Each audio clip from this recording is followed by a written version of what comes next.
జయ జయ రఘువీర సమర్థ. జయ జయ రఘువీర సమర్థ. జయ జయ రఘువీర సమర్థ. శ్రీ సమర్థ రామదాసు జీవిత చరితము 8వ ప్రకరణము మతము రాజ్యపాలనం. అన్నింటికంటే మొదటిది సర్వశక్తుడు అగు భగవంతుని పూజ. రెండవది రాజ్యపాలన. మూడవది తక్కిన విషయములలో విరివిగా జ్ఞానముండడం. ఈ విషయములు దాసబోధలో 11వ అధ్యాయములో 4-5 శ్లోకముల యందు ఉన్నవి. ఈ ప్రకరణమునందు రామదాసుని మతము యొక్క మూల సిద్ధాంతములను పాఠక మహాశయులకు క్రమక్రమముగా తెలియపరుచుచున్నాము. కానీ రామదాసుడు భగవంతుని అవతార పురుషుడు కాడని సృష్టీకరించుచున్నాము. రామదాసుని జీవిత చరిత్ర మహారాష్ట్ర భాషలలో అనేకులు వ్రాసిరి. కానీ వారందరూ మూఢ విశ్వాసము గలవారై ఆ చరిత్రములను ఛాందసముగా వ్రాసిరి. వారందరూ రామదాసు యొక్క సమకాలికులే. వారి వ్రాతలలో రామదాసుడు భగవంతుని అవతారమూర్తి అనియు నందుచేత అనేక అద్భుతములు చేసేననియు వ్రాసిరి. అంటే అవతార పురుషులందరూ అనేక అద్భుతాలు చేస్తారని వ్రాశారు. ఆ అద్భుతములు మానవ శరీరములకు సాధ్యమైనవి కావు. ప్రకృతి శాస్త్రము మిక్కిలి అభివృద్ధి చెందిన ఈ కాలములో అటువంటి మహిమలు జనులు నమ్మరు. మహాపురుషులకు ఇట్టి మహిమలు ఆరోపించుట లోకమున నూతన విషయం కాదు. వారు అవతార పురుషులని చెప్పుటయు నూతన విషయము కాదు. అద్వైత మత స్థాపకుడైన శంకరాచార్యులు శివుని అవతారమని అద్వైతులు అందురు. వైష్ణవ మతోద్ధారకులైన రామానుజుల వారు శేషుని అవతారమ అని విశిష్టాద్వైతులు నమ్ముదురు. అట్లే మధ్వరాయల వారు వాయుదేవుని అవతారమని ద్వైతుల విశ్వాసం. లింగమత స్థాపకుడైన బసవేశ్వరుడు శివుని వాహనమైన నంది యొక్క అవతారమూర్తి అని లింగధారులు దృఢముగా నమ్ముదురు. వంగదేశమున వైష్ణవ మతము స్థాపించిన చైతన్యస్వామి శ్రీకృష్ణ పరమాత్ముని అపరావతారము. చైతన్య మహాప్రభు అంటాం కదా, ఆయనని శ్రీకృష్ణ పరమాత్మ యొక్క అపరావతారము అని ఆ దేశస్థులు గాఢముగా విశ్వసింతురు. ఈనాటి హేతువాద పరాయణులు రామదాసుడు భగవంతుని అవతారము కాదనియు అతడు పవిత్ర చరితుడైన ఒక ఋషి అనియు నొప్పుకొందురు. మహిమలు మొదలైన అమానుష కృత్యములు తీసివేసిన ఎడల వారు అతని చరిత్రమును ఆదరభావమున చూతురు. అతిశయోక్తులు మహామహిమలు దూరముగా త్రోసివేసిన ఎడల రామదాసుడు రచించిన దాసబోధయను గ్రంథమును ఆ గ్రంథము నుండియే అతని చరిత్రమును మనము గ్రహింపవచ్చును. అదృష్టవశమున దాసబోధలో శిష్యులు గాని మరి ఇతరులు గాని రామదాసు రచయింపని క్రొత్త పద్యములను చేర్చలేదు, కొత్తవి యాడ్ చేయలేదు. ఈలాగున చేర్చుట మన పురాణములలోని భారత రామాయణానాది గొప్ప గ్రంథములలోనూ జరిగినది. అట్టి అవస్థ దాసబోధకు పట్టలేదు. ఆ కారణమున అది విశ్వసింపదగిన గ్రంథముగా నున్నది. బికాస్ ఇది యాజ్ ఇట్ ఈస్గా ఇప్పటికీ అలానే ఉన్నది. ఇతరులు వ్రాసిన అతని జీవిత చరిత్రము కంటే దాసబోధనే మనము ఆధారముగా చేసుకొని అతని జీవిత చరిత్రము కొంతవరకు లిఖింపవచ్చును. అంటే దాసబోధను ఆధారం చేసుకొని కొంతవరకు చరిత్రను లిఖించవచ్చు. రామదాసుని యొక్క అభీష్ట దైవతము మారుతి అనగా హనుమంతుడు. జై శ్రీరామ్. హనుమంతుడే రామదాసునకు ఆదర్శ దైవతము. నిరాడంబర జీవనము, గంభీరమైన తత్వ విచారము. ఈ రెండింటికి ఆదర్శ దైవము హనుమంతుడు. నిరాడంబర జీవనము, గంభీరమైన తత్వ విచారము ముఖ్యంగా నుండవలయునని రామదాసుని యొక్క ఆశయము. ఈ గంభీరమైన తత్వ విచారానికి ఆదర్శమైన దైవము ఉండి తీరాలి. ఆ దైవతము రామదాసు మత ప్రకారము మహోత్కృష్ట పురుషుడైన హనుమంతుడే. హనుమంతుడు శ్రీరామ భక్తుడు అని జగత్ప్రసిద్ధమే గదా. అటువంటి మహాదైవతమునందు విశ్వాసము లేకపోవుట చేత మహారాష్ట్ర దేశము బహు కష్టముల పాలైనది. ఈ దైవతమును నమ్మిన తర్వాత జనులకు అనేక కష్టములు తొలగినవి. మారుతి బలభీముడు అని రెండవ పేరు కలదు. అంటే హనుమంతునికి బలభీముడు అనే పేరు ఉంది.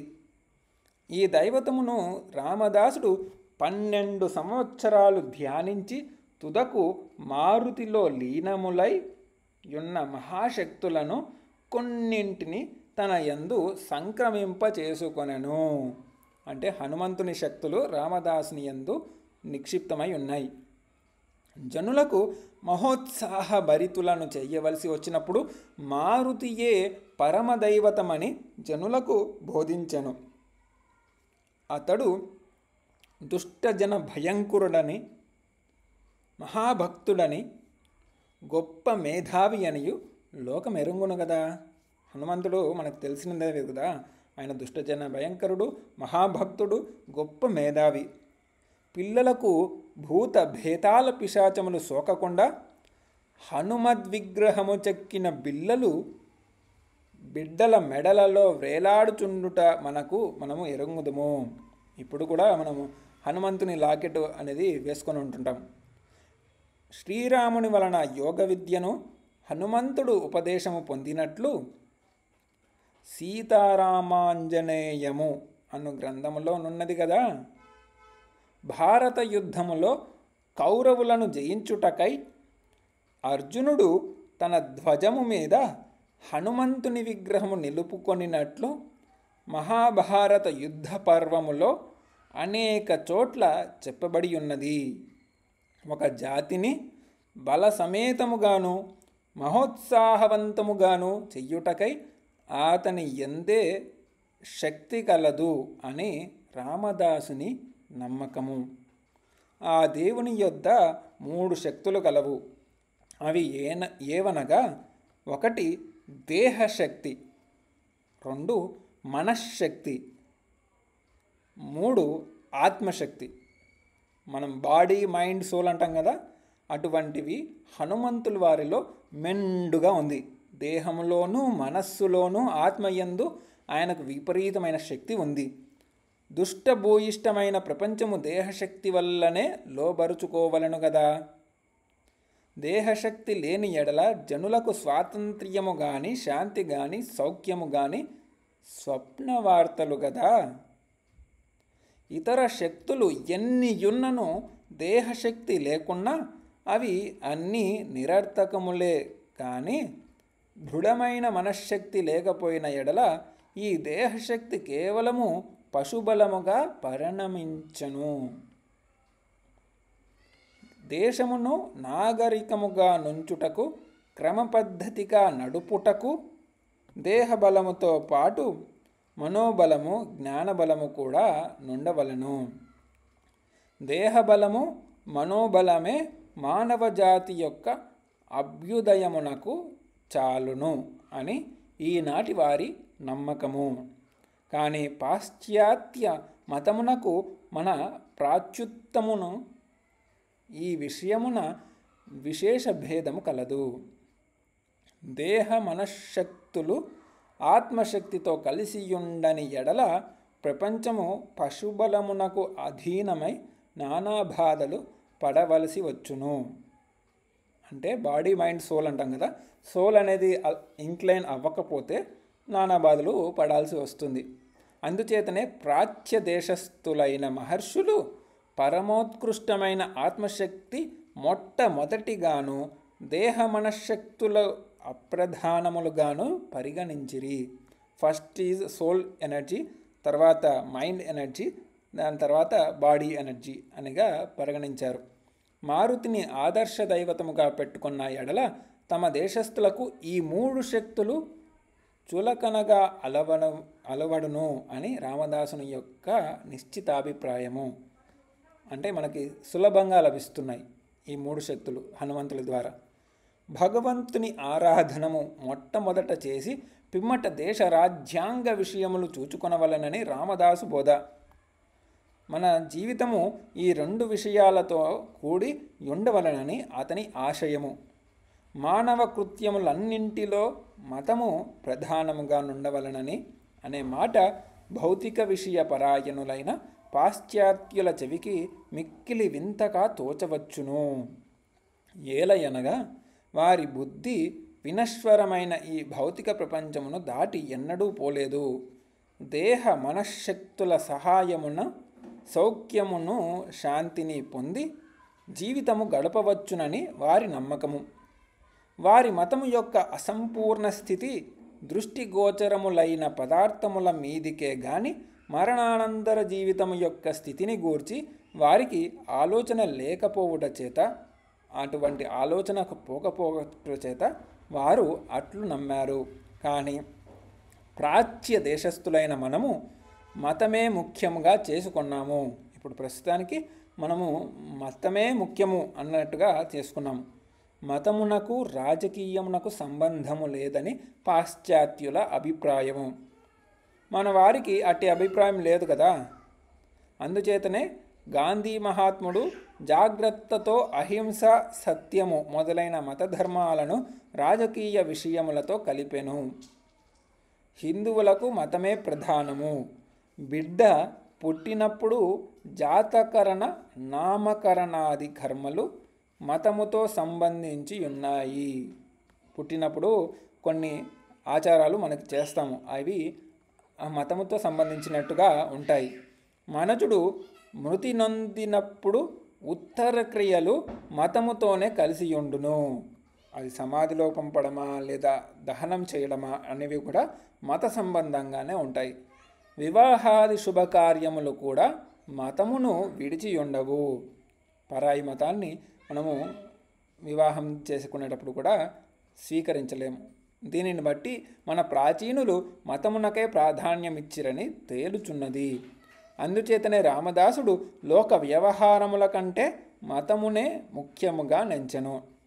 ఇప్పటి ప్రకృతి శాస్త్రవేత్తల అభిప్రాయము మతమునకు ఇతర విషయాలకు మధ్య గీటు గీచి రెండింటినీ వేరు చెయ్యవలయునని, మతము పనిపాటులు లేనివారు తీరుబడిగా కూర్చుండి చర్చింపవలసిన విషయములనియు, మనుష్యుడు భూలోకమందు దేవుని ప్రతినిధి అగుట చేత ఈశ్వర గుణ సంపర్కముచే గాని అతడు లౌక్య వ్యవహారములలో నెరవేరలేడు అని అతడు చెప్పుచుండును.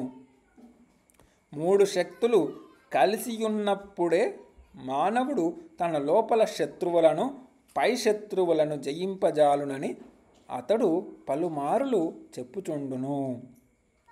బాడీ, మైండ్, సోల్ అనేవి కలిసినప్పుడే మనకి శత్రువులు, అంతర్శత్రువులు 6గురుని కానీ ఎదుటగా ప్రత్యక్షంగా ఉన్న శత్రువులను జయింపగలము అని రామదాసుడు మనకి ఇక్కడ తెలియజేస్తున్నాడు. జాతి క్షీణించినప్పుడు దాని ధర్మం కూడా క్షీణించును. అందుచేత అవి బాహ్యాంతర శత్రువులకు త్వరగా లొంగిపోవును. క్రమముగా అది బానిసతనమున పడిపోవును. అట్టి తరి మతము ఒకటి అతని జాతిని బ్రతికించి యుద్ధరించుచున్నది. అంటే మనము బానిసలుగా మారినప్పుడు మన మతమే జాతిని బ్రతికిస్తుంది. అందుచేత మానవ సముద్ధరణమునకు మతమే సర్వ విధముల అవలంబనీయము అని రామదాసుడు నొక్కి ఒక్కానించుచుండెను. పడిపోవుచున్న మనుష్యులకు కర్రనూతగొని నిలుచునట్లు పడిపోవచ్చున్న జాతి మతమును ఊతగా చేసుకొని నిలవబడవచ్చు అంటే పడిపోయే వాళ్ళని కట్టెపట్టుకొని ఏ విధంగా లేపుతామో ఆ విధంగా మతము అనే కర్రను పట్టుకొని మనుషుడు నిలబడవచ్చు అని అతడు ఉపదేశించుచుండును. అతడు రాజకీయ విషయముల గురించి అంతగా పని చేయలేదు. దానికి రెండవ స్థానం ఇచ్చి మతమునకే ప్రధాన స్థానం ఇచ్చెను. రాజ్యాంగ విషయము పాశ్చాత్యులకు జీవనాధారము. దానిని వారు రాణిగా పూజింతురు. మతమే మనకు ముఖ్యమగుట చేత గ్రీకులు, పారశీలకులు, క్రైస్తవులు, మహమ్మదీయులు మొదలగు విదేశీయులు మనపై పలుమారు దండయాత్రలు సలిపినను మన మతము దేశమును చెక్కుచెదరక నిలిచియున్నవి. భరత ఖండమునకు పడమటనున్న ఆఫ్ఘనిస్తాన్, పారశీకము మున్నగు దేశములు మహమ్మదీయ దేశములు అయ్యను. అమెరికా ఖండము పూర్తిగా క్రైస్తవ దేశము అయ్యను. మతము దేశ వ్యవహారమును నీరక్షీరములు అట్లు, అంటే పాలు నీరు అన్నట్లు ఎట్లు కలిసి ఉండవలనో అతడు జనులకు నేర్పెను. ఆ రెండును చదరంగంలో గుర్రముల వలె ఒకదానినొకటి కాచుచుండును. ఒక రెండు గుర్రాలు ఉన్నాయి, రెండు గుర్రాలు కాపాడుతున్నాయంటే వాటిని ఏవి చంపలేవు. ఒకటి నాశనమైన పక్షమున రెండవది కూడా నాశనమగును. మనము చరిత్ర శ్రద్ధగా చదివిన పక్షమున గ్రీసు దేశము జ్ఞానమునకు నిధి అని తెలుసుకొనవచ్చును.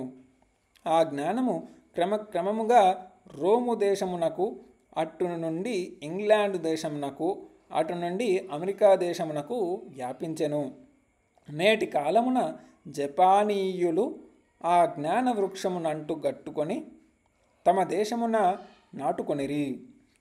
ఆత్మజ్ఞాన విరహితమైన ఈనాటి విజ్ఞానము గ్రామములను పరశురామ ప్రీతి చేయుటనకు, బిడ్డలు అనక, స్త్రీలు అనక, వృద్ధులు అనక మనుష్యులను వినాశనము చెయ్యు విమానములను, ఫిరంగులను, బాంబులను చెయ్యుటకు పనికి వచ్చుచున్నది. మన విజ్ఞానం ఏ విధంగా తయారైందంటే నాశనం చేయడానికి తయారైంది. ఇంతకన్నా శోచనీయమైన వ్యవస్థ లేదు. ఆత్మజ్ఞానం లేకపోవుటయే దీనికి ముఖ్య కారణము. రామదాసుడు మత వ్యాప్తితో కూడా మహారాష్ట్రులకు స్వరాజ్యమును కూడా సంపాదింపవలనని తలంపు కలిగి యుండెను. రామదాసుని మతమును అవలంబించిన వారు విరక్తులై ఉండవలనని అతని శాసనం. మనము అమెండ్స్మెంట్స్ లేదా ఒక లీడర్ యొక్క శాసనాలు ఉంటాయి కదా, అటువంటి శాసనాలలో రామదాసుని మతం అవలంబించిన వారు విరక్తులై ఉండాలి అనేది ఆయన శాసనం. విరక్తులు అంటే ఎవరు అంటే, విరక్తులు అనగా సన్యాసులు కావాలనని అతని అభిప్రాయం కాదు. అంటే పని చేయకుండా ఉండడం కాదు. మనుష్యులు గృహస్థులై సంసారము చేయుచు కేవలము లోక వ్యవహార నిమగ్నులుగాక ఈశ్వర భక్తి కలిగి ధర్మ మార్గమున సంచరించుచుండవలెను అని అతని బోధనాసారము. విరక్తులు అంటే అన్నీ వదిలేసిన వారు కాదు. స్వధర్మాన్ని ఆచరించి గృహస్థులుగా ఉండి వారి కర్మలను, ధర్మమును చేస్తూ ఈశ్వర భక్తి కలిగి ఉండడమే విరక్తి యొక్క లక్షణం. ప్రతి మనుష్యుడు ధర్మమును తాను ముందు ఆచరించి చూపిన పిదప జనులకు బోధింపవలసినది అని అతని ఉత్తర్వు. ఆచరణతో కూడని మాటలు వట్టి బూటకములు. వట్టి మాటల పోగులు కుక్క మొరగ్గుల వంటివి. అంటే మనం ఆచరించకుండా ఇతరులకు చెప్పడం అనేది వట్టి బూటకం లాంటిది. ధర్మాచరణము చేసిన వారు బోధించినప్పుడే ప్రజలు ఆ ధర్మమును ఆచరింతురు గాని వట్టి మాటల చేత కాదు. మీరు ఒకవేళ ధర్మమును ఇతరులకు చెప్పాలి అన్నట్లయితే దానిని ముందుగా మీరు ఆచరించి ఉండాలి.